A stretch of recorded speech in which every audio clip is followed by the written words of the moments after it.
గద్దరన్నకు మరణం లేదని, ప్రతి కళాకారుల గుండెలో జీవించే ఉంటాడని తెలంగాణ సాంస్కృతిక సారథి చైర్మన్ జేవి వెన్నెల గద్దర్ అన్నారు.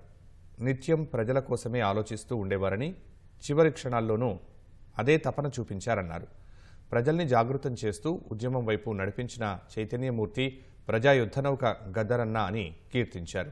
హైదరాబాద్ రవీంద్ర భారతిలో తెలంగాణ ఉద్యమ నిరుద్యోగ కళాకారుల సంఘం ఆధ్వర్యంలో వెన్నెలకు ఆత్మీయ సత్కారం చేశారు. గద్దరన్న అంటే ఒక శక్తి, గద్దరన్న అంటే ఒక విప్లవాల సమూహం, గద్దరన్న అంటే కళాకారుల గుండె. గద్దరన్న వచ్చిందంటే కళాకారులకు ఒక ధైర్యం. ఏ బ్యాకప్ లేకున్నా సరే యుద్ధ భూమిలో దూకిపోయినా అది నీ కోసం, నీతో పాటు ఉండడానికి, నీలాంటి వాళ్ళ ధైర్యం ఇవ్వడానికి. మరొక్కసారి ప్రజల్ని కలుస్తూ, ప్రజల చైతన్యవంతపరుస్తూ మనం ఏం చేయాలి, ఏం సాధన కోసం పోరాటాలని మీతో పల్లక రావడానికి రెడీ అవుతున్నాను.